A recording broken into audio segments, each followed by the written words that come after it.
မင်းသမီးကတော့အင်ကြီးကတော့ဒါကြီးပဲအခုစိတ်တွေအရန်ပူနေပြီလားစိတ်တွေအရန်ပူနေစိတ်တွေအရန်ရှုပ်နေတယ်ဆိုလို့ရှိရင်လေအဲ့လိုမျိုးလူလေးတွေကိုဝေပြောပြမယ်နော်စိတ်လေးအေးချမ်းအောင်ပေါ့နော်လက်တလောဘာလုပ်လို့ရလဲဆိုလို့ရှိရင်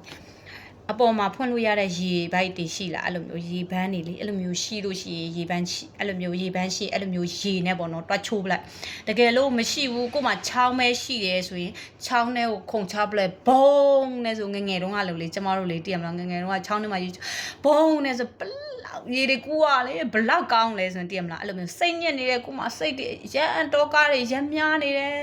ငါတွေပူတွေတားများနေတယ်လို့ဝေဆိုးစင်တာပူတွေရှိရပဲနော်လူမှာလောဘတွေရောဒေါသတွေရောမောဟတွေရောဝေလဲလောဘဒေါသမောဟတွေရှိရတော့မရှိဘူးမဟုတ်sorry မရှိဘူးမဟုတ်ရှိရနော်ရှိတဲ့အတိုင်းနဲ့ကိုလိုမျိုးကိုအေးချမ်းတယ်လိုမျိုးသူများတွေလည်းအေးချမ်းစေတယ်ကိုအပူတွေဘလို့ပျောက်ခဲ့လဲအဲ့လိုမျိုးတွေကိုပျောက်ခိုင်းစေရှင်လို့ဝေကလာပြောပြရနော်ဝေကဆရာမကြီးမဟုတ်ပါဘူးဝေကအဲ့လိုမျိုးပြောပြရတာကိုစိတ်ချမ်းသာနဲ့ပျော်နေတာပေါ့နော်အဲ့လိုမျိုးလူမျိုးတယောက်မို့လို့ပါ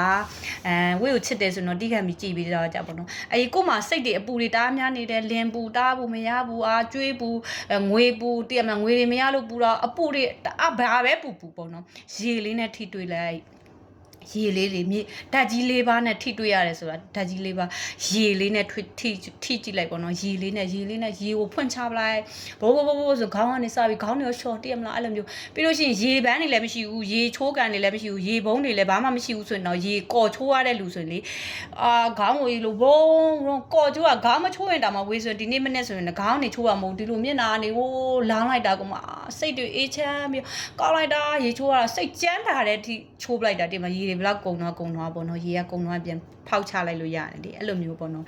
ဓာတ်ကြီး၄ပါးနဲ့လောက်ပါဆိုရင်အဲ့မှာရေဓာတ်ပေါ့နော်ပြီးလို့ရှိရင်နောက်တစ်ခုကမြေဓာတ်နဲ့ပေါ့နော်အရင်စိတ်ညစ်နေတယ်ဆိုလို့ရှိရင်မြေမှာရှိတဲ့ဒီအပင်လေးတွေနဲ့မြေကြီးလေးတွေနဲ့တွားပြီးမြေကြီးပေါ်မှာပေါ့နော်ထိုင်ချပလိုက်ပေါ့နော်အဲ့လိုမျိုးလေးတွေနဲ့ထိတွေ့လို့ရတယ်ပေါ့နော်ဓာတ်ကြီး၄ပါးပေါ့နော်ရေရယ်မြေရယ်ပြီးလို့ရှိရင်လေပေါ့နော်လေနဲ့လဲပါအရှမ်းတိုက်နေတဲ့လေဘက်ကိုတွားကြည့်လိုက်ရန်ဟိုးတိုက်နေမလားအဲ့ဆိုဖွင့်ကြည့်လိုက်အဲ့လိုလက်တွေကဆန်းမျိုးလေအဲ့လိုဆိုရင်အရန်ကောင်းတယ်ဒီလားဓာတ်ကြီး၄ပါးပြီးရင်နောက်တစ်ခေါက်မီးကြတော့ဓာတ်ကြီး၄ပါးထဲမှာမီးဆိုပေမဲ့ကိုကဘယ်နှမတောင်းဒါပေမဲ့နေအရန်ထွက်စလေးထွက်စလေးတွေဆိုရင်လေ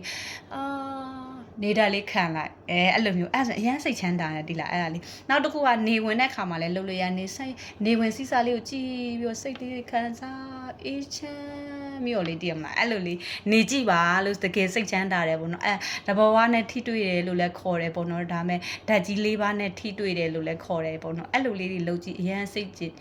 လေးတွေအေးချမ်းပါတယ်လို့ဝီလီယာမျှဝေပေးတာပါအားလုံးချစ်လို့ပါ